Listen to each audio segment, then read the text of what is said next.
Samsung. This is the phone for the person who would do anything before admitting they secretly wanted an iPhone. So they reach for the folding one, the one with the stylus, the one with a setting hidden 4 menus deep, anything with a feature they can point at and say, well, mine does that. Here's the twist they hate. Samsung is the biggest phone maker on the planet. It designs its own chips, and it builds the OLED screens sitting inside the very iPhones its owners love to mock. So when an Apple fan praises that gorgeous display, a Samsung factory made it, which is the most Samsung thing imaginable. Do the hard work. Let someone else take the bow. Apple. You don't really buy this one. You buy a membership. And it renews every year whether you notice or not.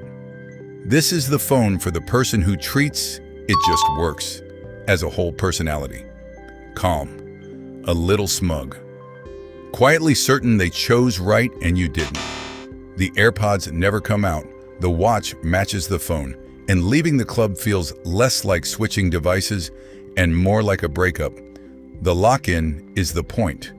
Text someone without an iPhone and your bubble turns green, and somehow a color became a way to rank people. Apple was the first company on earth worth $3 trillion. It takes a 30% cut of nearly everything sold in its app store. And it only gave the iPhone a normal USB-C port in 2023, after the European Union made it.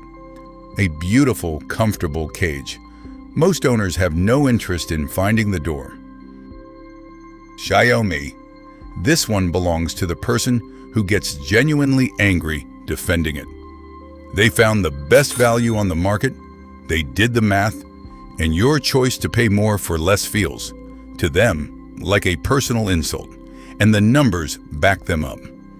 Xiaomi sells its phones for barely more than they cost to build. The founder publicly promised to keep the hardware profit under 5%. That turned it into one of the 3 biggest phone makers alive, and the money doesn't stop at phones. There are Xiaomi rice cookers, Xiaomi scooters, Xiaomi vacuums, and now a full electric car, the SU7, that sold out its first year almost instantly. So how do they afford that price? You pay it back slowly through ads baked into the software. A phone you bought for a couple hundred can show you ads inside its own settings menu. It's cheap on day one, then quietly funded by advertising for the rest of its life. Google Pixel.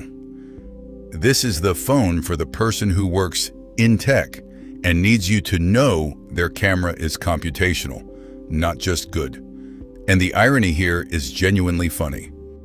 Google built Android, the software running on billions of phones worldwide, and then can barely sell its own. The Pixel runs Google's Tensor chip, promises 7 years of updates, and takes photos rivals still can't match with hardware twice the price. It'll erase a stranger from your holiday shot or swap in everyone's best smile in 2 taps. The trade-off? The Tensor chip runs warm, throttles under pressure, and the battery is nobody's favorite. In raw speed, a Pixel loses to phones that cost less. You're not buying the fastest phone here, you're buying the smartest camera and a front row seat to Google's AI. The company that put its software in every pocket on Earth still can't talk you into holding its own phone. Quick question before the back half. What's actually in your hand right now? Drop the brand in the comments. Be honest about it. Nothing phone. Which brings us to the phone for people who need everyone to know they didn't buy the obvious one. It was founded in 2020 by Carl Pei, the man who co-founded OnePlus, then walked away to start this. The first phone landed in 2022, and the whole idea lives on the back. It's see-through, wrapped in strips of white LEDs called the glyph that light up when someone calls or a notification arrives. You can even set a different light pattern for a specific person. Clever. Also completely useless if the phone is in your pocket. Here's the honest problem. The transparent back and the blinking lights are most of the personality.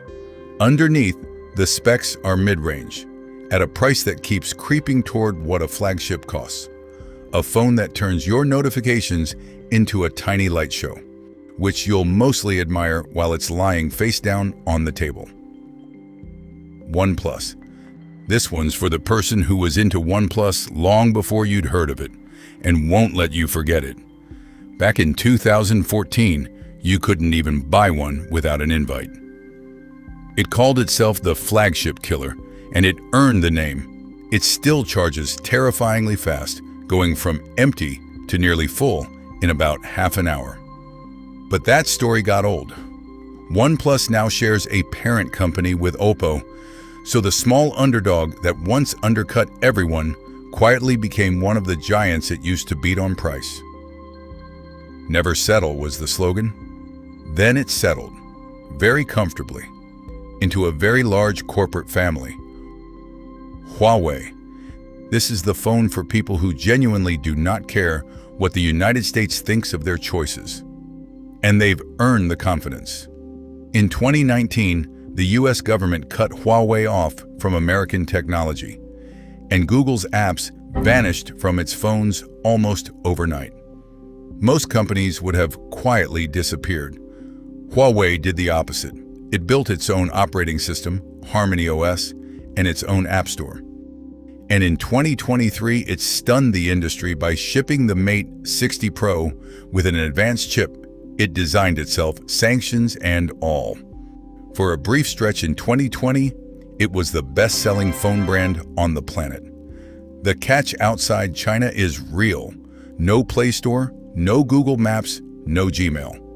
You live in a separate phone world and install everything the hard way. A superpower tried to switch this company off. It's still here. Motorola. And this is the phone for people who are simply done pretending they care about phones. It's cheap, it's clean, it does everything they need, and they'll tell you the price with real joy. The trade-off is that its best phones get almost none of the attention the Galaxy and iPhone crowd hand theirs, and updates tend to show up late. But here's what everyone forgets. Motorola made the first handheld mobile phone call in 1973. The entire industry you're holding started in this one company's hand. Today it belongs to Lenovo and mostly sells clean, affordable phones your uncle actually loves. Then it did the one thing none of the others dared. It took the Razr, the flip phone everyone wanted in the 2000s, and brought it back as a screen that folds clean in half. The company that started the whole thing. Still, the one writing the ending.